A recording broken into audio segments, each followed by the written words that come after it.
Good afternoon students. आज हम last exercise करेंगे इस चैप्टर की। ये है हमारे पास 7.8 एक्सरसाइज। इस एक्सरसाइज में देखो हमारे पास क्या होगा, हमें कॉम्बिनेशन से रिलेटेड सम ही करने हैं, ठीक है। तो देखो इसमें हमें करना क्या है, हमें सिलेक्शन करनी है कुछ चीज़ों की, कुछ पर्सन्स की, और वो एक साथ ही सिलेक्शन करनी है, एक एक करके नहीं करनी, इसलिए इसको कॉम्बिनेशन भी बोला जाता है। तो देखो अब हमारे पास इसमें फर्स्ट सम क्या है। सबसे पहले ना ये एक्सरसाइज करने से पहले तुम्हें कॉम्बिनेशन से रिलेटेड जितने भी फॉर्मूलाज हैं सारे पता होने चाहिए। That NCR is equal to n factorial divide by n minus r factorial into में r फैक्टोरियल, ठीक है। वो सबसे मेन फॉर्मूला है। देखो सम करते हैं हम इसका। इन how many ways can 5 sportsman be selected from A group of 10, कि 10 पर्सन्स का ग्रुप है। अब इसमें से मुझे 5 सिलेक्ट करने हैं, तो सिंपल सी बात है 10c5 इसका रिजल्ट हो जाएगा। 10c5 का मतलब क्या है, 10 factorial divided by 5 factorial into में 10 माइनस 5 फैक्टोरियल, क्योंकि हमारे पास NCR का फॉर्मूला क्या होता है, n फैक्टोरियल डिवाइडेड बाय में n minus r factorial into में r फैक्टोरियल। यहाँ पे जब r की वैल्यू 5 थी तो यहाँ मैंने 5 लगा दिया, और यहाँ पे 10 माइनस 5 यानी कि n माइनस r, ठीक है। तो ये सोल्व करेंगे तो बनेगा क्या, 10 factorial divided by 5 factorial into में 5 फैक्टोरियल। इस 10 फैक्टोरियल को मैं खोल के लिख सकती हूँ 10 into 9 into 7 into 6 into 5 factorial. 5 factorial से 5 फैक्टोरियल कैंसर। इस 5 फैक्टोरियल को अगर मैं खोल दूँ तो 5 इंटू 4 इंटू 3 इंटू 2 इंटू 1, 5 2 पे कैंसिल आउट हो रहा है, 2 से 2 कैंसिल, 4 2 8, 3 2 6। अब 9 7 63, 63 2 126, 122 252, ये इसका रिजल्ट आ जाएगा, ठीक है। फिर उसके बाद देखो how many different kinds of return tickets. Return tickets की बात हो रही है। Must be prepared for a railway line with 16 station. देखो 16 स्टेशन हैं, रिटर्न टिकट की भी बात हो रही है, जाने की आने की, तो टोटल 2 टिकटें हो गई, तो हमें 2 की सिलेक्शन करनी है, तो क्या आ गया 16C2। इसको सोल्व कर लो, रिजल्ट आ जाएगा। फिर अगला देखो, in how many ways can A party of 4 be selected out of 9। तो कितने नंबर ऑफ वेज में हम 4 सिलेक्ट कर सकते हैं, कितने में से, 9 में से। If 1 man is always to be included, अगर एक पर्सन जो है वो तो हमेशा लेना ही लेना है, चाहे हम जैसा मर्जी सिलेक्शन करें। अब देखो टोटल 9 थे, अब इसमें से एक तो हमेशा लेना ही है, इसका मतलब बाकी की जो चॉइसेस करनी है ना वो मुझे सिर्फ 8 में से करनी है। अब देखो मुझे टोटल कितने लोग सिलेक्ट करने थे, 4, तो 4 में से एक पर्सन तो ये हमेशा लेना ही लेना है, तो मतलब बाकी के 3 की सिलेक्शन करनी है मुझे, और वो भी किस में से, 60 में से। तो क्या बनेगा 1C1, क्योंकि ये तो मुझे पक्का ही लेना है। इंटू में क्या आ गया, अब इस 60 में से कितने सिलेक्ट करने हैं, 3, तो इंटू में क्या आ गया 8C3। क्लियर, ये हमारा फर्स्ट पॉइंट हो गया। अब अगर मैं बात करूँ सेकंड पॉइंट की, सेकंड पॉइंट में क्या बोला है, एक्सक्लूडेड। इंक्लूडेड का मतलब क्या होता है कि हमेशा लेना ही लेना है, इंक्लूड जरूर करना है। एक्सक्लूडेड का मतलब हमेशा उसको छोड़ना ही है, बाहर ही रखना है। अब देखो टोटल 9 है, अगर उस 9 में से मुझे एक पर्सन को हमेशा ही बाहर रखना है, तो इसका मतलब मुझे वो 4 लोग सिलेक्ट करने हैं, वो इस बाकी के बचे 8 में से सिलेक्ट करने हैं, तो मतलब इस 8 में से ही 4 सिलेक्ट करने हैं, तो 8C4, ठीक। फिर आगे देखो, in how many ways can a hockey 11 be chosen, कि एक हॉकी टीम मैंने सिलेक्ट करनी है जिसमें 11 पर्सन्स हों, बी चूजन आउट ऑफ 15, 15 में से 11 लोग मुझे सिलेक्ट करने हैं, so as to include 3 particular players, कि 3 प्लेयर्स जो हैं वो तो मुझे लेने ही लेने हैं। ये कंफर्मेशन है कि 3 लोग तो मेरे एक तरीके से पहले से ही सिलेक्टेड हैं। देखो अगर मेरे पास टोटल 15 लोग थे और मुझे 11 लोगों की एक टीम बनानी है, और 3 मेरे पास कंफर्म है कि ये तो मुझे चाहिए ही चाहिए, तो 3 तो मतलब एक तरीके से ऐसे है कि मेरे पास सिलेक्शन ही है। 3 की तो मतलब मेरे पास सिलेक्शन है, 3 की सिलेक्शन है का मतलब 1C1 into 1C1 into 1C1, 3 की सिलेक्शन तो है ही। बाकी के कितने बचे, टोटल 11 सिलेक्ट करने थे, 3 मेरे पास ऑलरेडी सिलेक्टेड हैं, तो मतलब बाकी मुझे कितने सिलेक्ट करने हैं, 8 पर्सन सिलेक्ट करने हैं। अगर मुझे 8 लोग सिलेक्ट करने हैं, अब ये 8 लोग मुझे सिलेक्ट कितने में से करने हैं, देखो टोटल थे मेरे पास 15, इन 15 में से 3 तो यहाँ आ गए, तो मतलब 12 में से मुझे 8 सिलेक्ट करने हैं ना, तो 12C8। आगे बात समझ। फिर एक्सक्लूड 3 प्लेयर, 3 पर्सन्स को तो हमेशा ही बाहर रखना है, तो इसका मतलब टोटल 15 थे, 3 को मुझे हमेशा बाहर रखना है, तो मतलब पीछे कितने बचे 12, मतलब कि जो 11 लोग सिलेक्ट करने हैं मुझे वो इन 12 में से ही सिलेक्ट करने हैं, तो 12C11।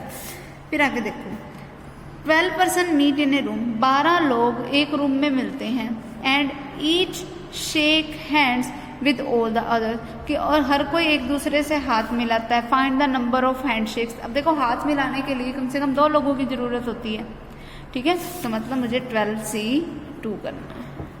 12 पर्सन थे, 2 लोगों की ज़रूरत होती है, तो 12C2। आगे देखो next, in how many ways 4 identical white balls 6 identical black balls be arranged in a row so that no white balls are together, कि वाइट बॉल एक साथ नहीं आने चाहिए। वाइट बॉल एक साथ तब नहीं आएंगी अगर बीच में ब्लैक पड़ी होंगी। अब ब्लैक वाली बॉल ले लो पहले, ब्लैक वाली कितनी है 6, तो पहले तो ब्लैक वाले की अरेंजमेंट मैंने कर दी, टोटल 6 है वो कर दी। अब वाइट बॉल इनके बीच रखूंगी तो साथ में नहीं आएंगी, वो नहीं आएंगी ना फिर वो, तो ब्लैक बॉल के लिए मेरे पास स्पेस कितने बचे 1 2 3 4 5 6 7, ब्लैक बॉल के लिए स्पेस मेरे पास बचे 7, ठीक है, और टोटल हमारे पास ब्लैक बॉल्स वाइट बॉल्स के लिए हमारे पास स्पेस बचे टोटल 7, और टोटल वाइट बॉल्स कितनी है मेरे पास 4, तो ये आ गया 7C4। फिर ब्लैक बॉल्स की तो आपस में अरेंजमेंट हम कर ही सकते हैं, तो वो 6C6 इसके इनटू में आ जाएगा। क्लियर। नेक्स्ट देखो इसमें अगला क्या है हमारे पास,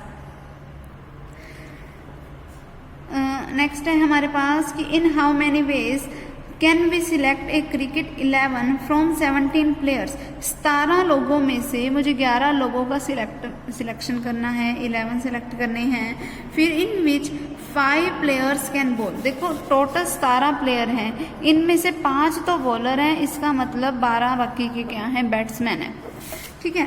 फिर उसने हमें बोला each team must include exactly 2 bowlers, कि हर एक टीम में एग्जैक्टली 2 बॉलर्स तो होने ही चाहिए, मतलब 2 बॉलर तो मुझे लेने ही लेने हैं। तो इन 5 में से वो चूज होंगे, क्योंकि बॉलर तो मेरे पास टोटल 5 हैं, 5 में से 2 बॉलर मुझे लेने हैं, तो 5C2। बाकी के कितने बचे 12 में से देखो टोटल मुझे 11 लोग सिलेक्ट करने थे, 2 लोग यहाँ से सिलेक्ट हो गए, तो अब कितने सिलेक्ट करने रहेंगे 9, तो इनटू में क्या आ गया 12C9, ठीक है। फिर आगे देखो a father with 8 children takes 3 at a time to the zoo, कि एक फादर है जिसके 8 बच्चे हैं, वो एक टाइम पे जू में 3 लोगों को साथ लेके जा सकता है। फिर as often as he can without taking the same 3 children together more than once, कि भाई वो ये नहीं चाहता कि भाई ना जो बच्चा एक बार चल जाए वो बाद में दोबारा फिर से रिपीट हो, एक से ज़्यादा बार नहीं जाना चाहता। फिर हाउ ऑफन विल ही गो, तो कितने नंबर ऑफ वेज में वो जा सकता है, देखो टोटल 8 बच्चे हैं उसके, तो 3 वो एक टाइम पे लेके जा सकता है, तो 8C3, वैसे तो ऐसे जा सकता है। फिर आगे उसने मुझ पे कंडीशन अप्लाई करी, क्या कंडीशन है, and how often each child will go, अगर अब मुझे एक चाइल्ड के जाने की टोटल कॉम्बिनेशन बतानी है, अब एक चाइल्ड के जाने की यानी एक बंदा तो फिक्स हो गया 1C1, ठीक है, बाकी के 2 सिलेक्ट कहाँ से होंगे उन 7 में से, तो इसके लिए इनटू में क्या आ गया 7C2, एक जने के जाने की निकाल दी मैंने। क्लियर। फिर उसके बाद नेक्स्ट हम देखो एक committee is to consist of 4 man and 3 women, कि एक कमेटी है जिसमें 4 मैन हैं एंड 3 वुमेन है, ठीक है, टोटल 7 लोग हैं मतलब। फिर how many different committees are possible if, अच्छा एक कमेटी है जिसमें जो कि बनी होगी 4 मैन और 3 वुमेन से। फिर how many different committees are possible, तो ऐसी कितनी कमेटीज पॉसिबल हो सकती हैं, अगर हमें क्या दे रखा है possible if 7 man and 5 women are eligible, अगर 7 आदमी और 5 औरतें उसके लिए एलिजिबल हैं, तो अब 7 में से मुझे 4 ही चाहिए सिर्फ, तो 7C4 इनटू में, और टोटल वुमेन्स कितनी हैं 5, और वुमेन्स मुझे चाहिए कितनी इनटू में 5C3, 3 ही सिलेक्ट कर सकती हूँ एक कमेटी में, ठीक है। तो जो आएगा इसको सॉल्व करके वही क्या हो जाएगा मेरे पास टोटल नंबर ऑफ कितनी कमेटीज बन सकती है, ठीक। उसके बाद नेक्स्ट हम देखो एक committee of 8 is to be selected, 8 लोगों की कमेटी बनानी है जिसमें 6 मेल्स हैं एंड 8 फीमेल्स हैं, ठीक है, इसका मतलब टोटल 14 लोग हैं। उन 14 में से मुझे 8 की कमेटी बनानी है। In how many ways can it be formed, तो कितने नंबर ऑफ वेज में हम ये कमेटी बना सकते हैं। So that the male may not be outnumbered, male कभी भी फीमेल से कम नहीं होने चाहिए, मेल कभी भी आउट नंबर्ड नहीं होने चाहिए, मेल कभी भी फीमेल से कम नहीं होने चाहिए। ठीक है, इस तरीके से मुझे कमेटी बनानी है। तो वो हम करेंगे कैसे, हम एक तो काम ये कर सकते हैं कि जो 8 लोगों की हम कमेटी बना रहे हैं ना, एक तो हम काम ये कर सकते हैं उन 6 उसमें से 6 के 6 सारे मेल ही हैं और बाकी के फीमेल कितनी हो जाएंगी, 2। 8 लोग बनाने हैं तो 6 मेल ले लिए और 2 फीमेल ले ली। 6 के 6 मेल थे वो मैंने सारे ले लिए और 2 फीमेल मैंने चूज कहाँ से की, इन 8 फीमेल में से। एक तो केस ये बन गया। दूसरा केस क्या हो सकता है कि उन 6 में से मैं 5 मेल कर दूं और 3 क्या कर दूं, फीमेल। और क्या केस हो सकता है कि 4 में मेल कर दूं और 4 ही फीमेल कर दूं। हो गए। अब मुझे ये बोला कि मेल जो है ना वो कम नहीं होने चाहिए, तो मतलब इसके साथ ये वाला केस अब इसमें नहीं बन सकता, क्योंकि अगर मैंने ये केस बना दिया तो मेल कम हो जाएंगे, तो इसका मतलब ये यहीं पे स्टॉप हो गया। सिर्फ इतने केसेस को सॉल्व करो, इनको बीच में प्लस कर दो, तो ये मेरे पास टोटल नंबर ऑफ केसेस हो जाएंगे जिसमें मेल कभी भी आउट नंबर्ड नहीं हुए। ठीक है, फिर एक committee of 7 is to be formed, 7 लोगों की एक कमेटी बनानी है जिसमें टोटल 9 बॉयज हैं 5 गर्ल्स हैं। ठीक है, फिर in how many ways can this be done if it contains 2 girls, अगर ये 2 गर्ल्स को कंटेन करते हैं तब उस कमेटी में क्या होगा, 7 लोगों की कमेटी बनानी है, अगर 2 गर्ल्स हैं तो मतलब 5 में से ही वो 2 गर्ल्स चूज की तो 5C2। अब 9 में से कितने सिलेक्ट होंगे, देखो 7 लोगों की कमेटी बनानी है तो इसका मतलब 2 तो ये चूज हो गए, तो बाकी के 5 मतलब इन बॉयज में से चूज किए जाएंगे, तो इंटू में क्या आ गया 9C5। फिर एटलीस्ट 2 गर्ल्स, कम से कम 2 गर्ल्स हो सकती है, ज्यादा चाहे जितनी मर्जी, ज्यादा चाहे जितनी मर्जी तो मतलब ज्यादा से ज्यादा तो 5 तक की हो सकती है क्योंकि टोटल 5 गर्ल्स थी, तो क्या केस बनेगा 5C2 इंटू में क्या आ जाएगा 9C5, कि भाई टोटल तो 7 ही सिलेक्ट करने हैं, या मैं गर्ल्स कर दूं 3, तो अब बॉयज कितने हो सकते हैं, सिर्फ 4 हो सकते हैं क्योंकि 7 ही लोग चाहिए, या मैं गर्ल्स कर दूं 4 तो बॉयज कितने हो सकते हैं 3, 7 चाहिए क्योंकि, फिर 5C5 इंटू में 9C2, इस तरीके से इन सबको टोटल कर दो, हमारा रिजल्ट आ जाएगा। ठीक, नेक्स्ट देखो क्या है नेक्स्ट हमारे पास।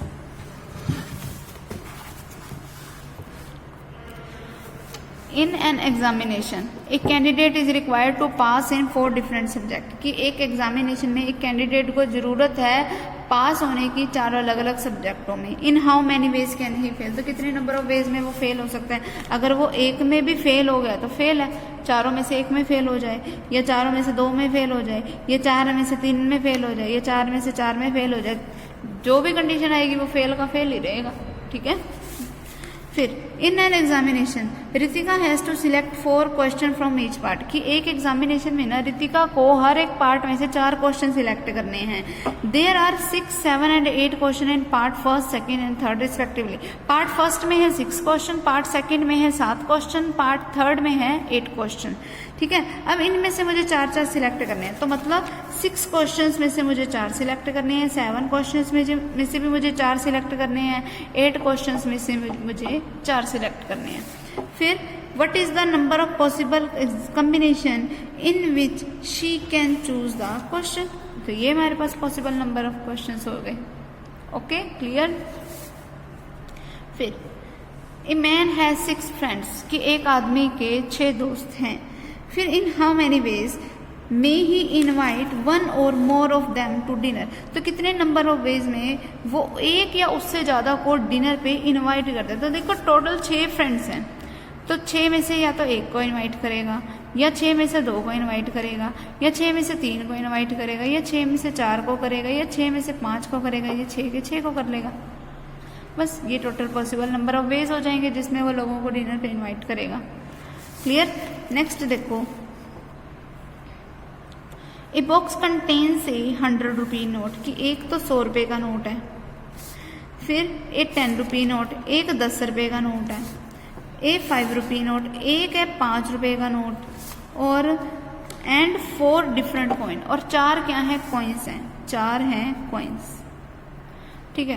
तो टोटल उसके पास कितने हैं, 1 2 3 और 4 7, तो टोटल क्वांटिटीज कितनी है उसके पास 7। अब देखो क्या बोला उसने, how many different amounts can be drawn from it. तो इसमें से कितनी अमाउंट्स निकाली जा सकती है, या तो 7 में से कोई एक निकाल लूँ, या 7 में से 2 निकाल लूँ, या 7 में से 3 निकाल लूँ, अप टू चलता जाएगा 7 से 7 तक, जितने मर्जी निकाल लो। ये मेरे पास total possible number of cases हो जाएंगे। क्लियर। आगे देखो next, a box contains 5 different red and 6 different white balls. कि एक बॉक्स है जिसमें 5 रेड बॉल्स हैं, 6 वाइट बॉल्स हैं, टोटल बॉल्स कितनी है 11। ठीक है। In how many veg 6 balls भी सिलेक्टेड, तो कितने नंबर ऑफ वेज में 6 बॉलें हम सिलेक्ट करेंगे, so that there are at least 2 balls of each colour. कम से कम 2 बॉलें तो एक कलर की होनी ही चाहिए। तो अब या तो ये हो सकता है कि मैं 2 रेड सिलेक्ट कर लूँ, तो मुझे टोटल कितनी बॉल सिलेक्ट करनी है, टोटल मुझे 6 बॉलें सिलेक्ट करनी है। अगर 2 मैंने रेड सिलेक्ट कर ली, इसका मतलब बाकी की 4 मुझे व्हाइट में से लेनी पड़ेगी, तो 6C4। फिर ये हो सकता है कि मैंने 3 रेड सिलेक्ट कर ली और 3 ही व्हाइट कर ली। ये हो सकता है कि मैंने 4 रेड कर ली और 2 क्या कर ली, व्हाइट।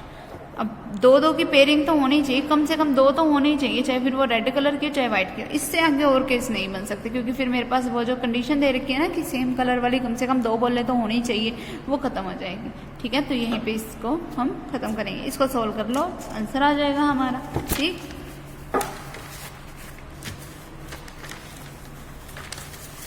नेक्स्ट देखो अब क्या है हमारे पास, इन एन इलेक्शन देयर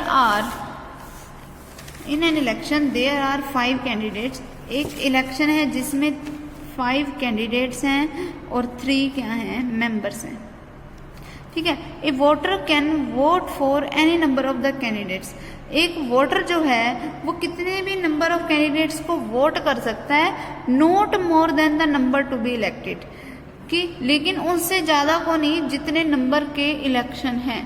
फिर in how many ways can a voter choose to vote, तो कितने नंबर ऑफ वेज में एक वोटर जो है वो वोट कर सकता है। देखो टोटल कितने हैं, ये 3 है, टोटल मेंबर कितने हैं 3, कैंडिडेट कितने हैं 5, ऐसे कैंडिडेट टोटल 5 हैं। तो ऐसा हो सकता है कि एक आदमी सिर्फ एक को ही वोट करे। देखो टोटल हो गए 8, तो ऐसा हो सकता है कि वो आदमी जो है वो सिर्फ एक जने को वोट करे। ये हो सकता है कि 8C2 कर दे या 8C3 कर दे, 3 से ऊपर नहीं जा सकते। क्यों? क्योंकि उसने हमें क्वेश्चन में बोल दिया कि जितने भी हम वोट कर रहे हैं ना वो ज़्यादा नहीं होने चाहिए, किससे, जो नंबर ऑफ पर्सन इलेक्टेड किए गए हैं। उसने नंबर ऑफ पर्सन इलेक्ट कितने किए हैं, 3, सिर्फ 3 मेंबर सिलेक्ट किए ना, तो 3 से ऊपर नहीं जा सकता। क्लियर। अगला क्वेश्चन देखो, a boy has 3 library ticket. एक बॉय के पास 3 लाइब्रेरी की टिकट्स हैं और 8 बुक्स हैं उसके इंटरेस्ट की। ठीक है। 3 लाइब्रेरी टिकट्स हैं, 8 बुक्स उसके इंटरेस्ट की हैं। ऑफ दीज 8, इन 8 में से he does not want to borrow, वो कुछ उधार नहीं लेना चाहता। ठीक है। he does not want to borrow chemistry part 2 unless chemistry part first is also borrowed। कि अगर वो केमिस्ट्री पार्ट सेकंड को सिलेक्ट करता है ना, तो उसको केमिस्ट्री पार्ट फर्स्ट भी सिलेक्ट करना पड़ेगा। ये उस पर रिस्ट्रिक्शन लगा रखी है। अब देखो टोटल 8 बॉल्स हैं, जिसमें से 2 तो केमिस्ट्री वाली होगी, एक पार्ट फर्स्ट की एक पार्ट सेकंड की। अगर उसको केमिस्ट्री का पार्ट सेकंड उसने सिलेक्ट किया है तो उसको केमिस्ट्री का पार्ट फर्स्ट भी सिलेक्ट करना पड़ेगा, क्योंकि बिना केमिस्ट्री का पार्ट फर्स्ट सिलेक्ट किए उसको केमिस्ट्री का पार्ट सेकंड नहीं मिलेगा। ये कंडीशन दे दी। ठीक है। In how many ways can he choose the 3 books to be borrowed, तो वो 3 बुक्स कैसे चूज करेगा वो देखो। अगर देखो वो केमिस्ट्री का पार्ट सेकंड, पहला केस हम बना लेते हैं जिसमें उसने पार्ट सेकंड को सिलेक्ट कर लिया। अगर उसने पार्ट सेकंड को सिलेक्ट कर लिया तो हमें पार्ट फर्स्ट भी लेना पड़ेगा। टोटल उसने 3 बुक सिलेक्ट करनी थी, तो 2 बुक्स तो अपने आप ही सिलेक्ट हो गई। अब 1 बुक ले सकता है वो कोई भी। टोटल 8 बुक्स थी, उस 8 में से एक ये केमिस्ट्री के पार्ट सेकंड की आ गई, एक ये आ गई, बाकी की जो 6 बची उसमें से वो कोई भी एक ले सकता है। तो इसके लिए 1C1, इसके लिए भी 1C1 इंटू में बाकी की 6 में से वो कोई भी एक सिलेक्ट कर सकता है, 6C1। फिर सेकेंड केस कि अगर वो पार्ट सेकंड ही सिलेक्ट ना करे, अगर वो पार्ट सेकंड ही सिलेक्ट नहीं करता, ठीक है, तब सिर्फ केमिस्ट्री का पार्ट फर्स्ट अकेला वो सिलेक्ट कर सकता है। रिस्ट्रिक्शन तब थी कि जब मैंने सेकंड पार्ट लिया तो मुझे फर्स्ट लेना ही पड़ेगा, लेकिन अगर मैं सिर्फ केमिस्ट्री का पार्ट फर्स्ट लेना चाहूँ तो वो मैं ले सकती हूँ। तो अगर मैंने उसने ये वाला पार्ट सेकंड सिलेक्ट ही नहीं किया तो बाकी की बुक्स कितनी बची, 7, तो उन 7 में से वो कोई भी 3 बुक सिलेक्ट कर सकता है। ठीक है, 7C3। अब नेक्स्ट देखो, out of 7 consonants and 4 vowels, 7 consonant हैं एंड 4 वोवल्स हैं। फिर how many words each containing 3 consonant and 2 vowels be form. 3 consonant और 2 वोवल से मैं कितने वर्ड बना सकती हूँ, 3 कंसोनेंट लेने हैं 7 में से और 2 वोवल लेने हैं, तो इंटू में 4C2 आ जाएगा। नेक्स्ट देखो, in a village there are 87 families, की एक गांव है जिसमें टोटल 87 फैमिलीज हैं। फिर of which 52 families have at most 2 children. In total 87 families में से ना 52 फैमिलीज ऐसी हैं जिसके ज़्यादा से ज़्यादा 2 बच्चे हैं, ज़्यादा से ज़्यादा 2 बच्चे हैं, कम कितने भी हो सकते हैं, ज़्यादा से ज़्यादा 2 हैं। फिर इनने रूरल डेवलपमेंट प्रोग्राम, एक रूरल डेवलपमेंट प्रोग्राम में 20 families are to be chosen for assistant, कि हमने 20 फैमिलीज सिलेक्ट करनी है असिस्ट करने के लिए।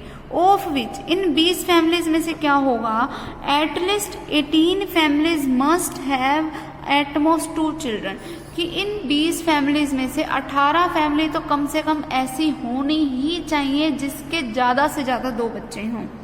जो 20 फैमिली सिलेक्ट करनी है उसमें 18 से ज़्यादा 18 कम से कम 18 फैमिलीज ऐसी होनी चाहिए जिसके ज़्यादा से ज़्यादा 2 बच्चे हो। तो इन how many veg the choice can be made, तो कितने नंबर ऑफ वेज में चॉइस कैन बी मेड हो सकती है। अब देखो 87 में से 52 फैमिलीज ऐसी हैं जिसके ज़्यादा से ज़्यादा 2 बच्चे हैं, इससे ऊपर नहीं है। बाकी की कितनी फैमिलीज बची, 35। बाकी की जो 35 फैमिलीज बची उसके पास यानी कि बच्चे कैसे हैं, कितने हैं, मोर देन 2। अब देखो हमें जो 20 फैमिली सिलेक्ट करनी है ना वो इस तरीके से करनी है कि उनमें कम से कम 18 फैमिलीज इसमें से होनी चाहिए जिसके ज़्यादा से ज़्यादा 2 बच्चे हैं। तो मतलब 18 फैमिलीज मुझे इस 52 में से सिलेक्ट करनी है। तो बाकी की 2 मैं कहाँ से सिलेक्ट करूँगी, इन 35 में से। कम से कम ऐसे 18 होने चाहिए, ज़्यादा जितनी मर्जी हो सकती है। तो 52C 19 भी हो सकता है, 35C 1 भी हो सकता है कि अब मैं एक फैमिली इसमें से सिलेक्ट कर लूँ, या ये भी हो सकता है कि मैं 20 की 20 इसी में से सिलेक्ट कर लूँ। ठीक है, तो ये हमारा आंसर हो जाएगा, इसको सोल्व कर लो बस।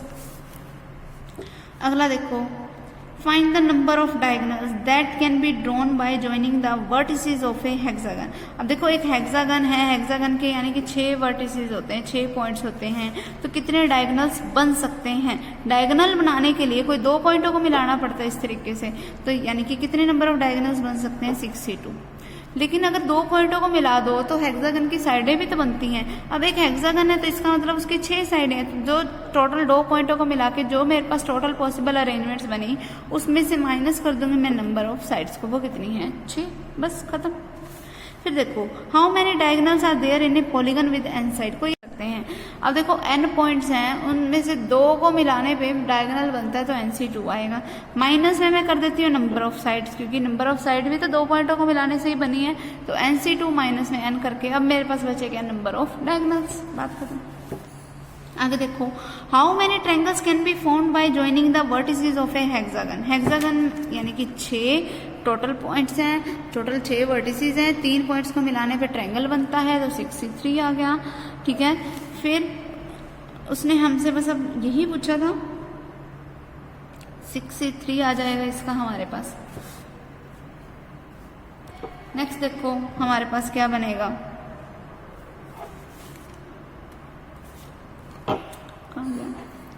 देखो next, there are n points in a plane, कि अगर एक पॉइंट में एक प्लेन में अगर n पॉइंट्स हैं तो of which no 3 are in a line, कि 3 ऐसे हैं जो एक लाइन में नहीं है, except P which are all in a 1 line. ठीक है, इन अब देखो टोटल n पॉइंट्स हैं, ठीक है, n पॉइंट्स में से p पॉइंट्स ऐसे हैं ना जो कि एक ही लाइन में हैं। अब देखो इस तरीके से अगर हम एक लाइन बना रही है तो इसमें मेरे पास n नंबर, इसमें कई मेरे पास पॉइंट्स बन सकते हैं एक लाइन के ऊपर। तो अब ये जो पॉइंट्स हैं ना वो टोटल कितने हैं, p।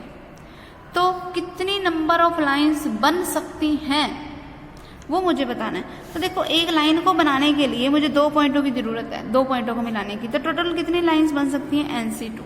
लेकिन अब मुझे इसमें से माइनस करना पड़ेगा PC2 को।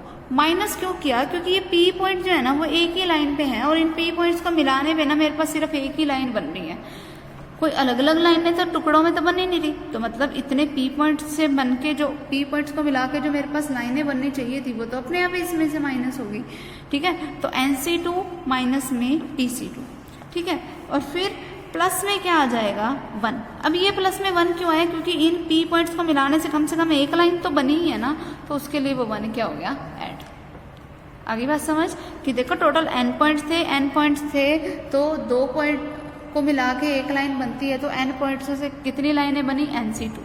फिर अब मुझे दे रखा था कि P पॉइंट जो है ना वो एक ही लाइन में है, तो इससे इन P पॉइंटों को मिलाने से जितनी लाइनें बन सकती थी ना अब वो कम होगी, क्योंकि ये सारे एक ही लाइन पे पड़े थे। ठीक है, तो हमने इसमें से जितनी बन सकती थी लाइनें उनको मैंने PC2 करके माइनस कर दिया, लेकिन इन P पॉइंट्स को मिलाने के कम से कम एक लाइन तो बनी है ना, तो उसको मैंने फिर से क्या कर दिया, ऐड। ठीक है, फिर अगला देखो, फिर ऐसे कितनी ट्रायंगल्स बन सकती थी। देखो टोटल n पॉइंट्स हैं, 3 पॉइंटों को मिलाने से एक ट्रायंगल बनती है, तो NC3। अब क्योंकि P पॉइंट्स तो एक ही लाइन पे हैं तो इनसे तो ट्रायंगल बन ही नहीं सकेगी, तो माइनस में क्या आ गया, PC3। अब यहाँ पे कोई +1 वगैरह नहीं आएगा, क्योंकि P पॉइंट्स को मिलाने से तो एक लाइन बनती है, ट्रायंगल थोड़ी बनती है कि जो मैं प्लस करूँगी। तो इसका रिजल्ट क्या आ गया, NC3 माइनस PC3। तो देखो ये तुम्हारा अब ये 7 चैप्टर हमारे पास जो है ना ये कंप्लीट हो गया। अब बात सुनो कि अब 7 चैप्टर कंप्लीट हो गया और 8 चैप्टर तुम्हारे सिलेबस में है नहीं, अब की बार वाले में ये हमारे सिलेबस से कट है। तो इसका मतलब ये है कि हमारा ये जो फर्स्ट वॉल्यूम का जो मैथ है वो अब कंप्लीट हो गया। अब हम नेक्स्ट टाइम सेकेंड वॉल्यूम का मैथ स्टार्ट करेंगे। ठीक है,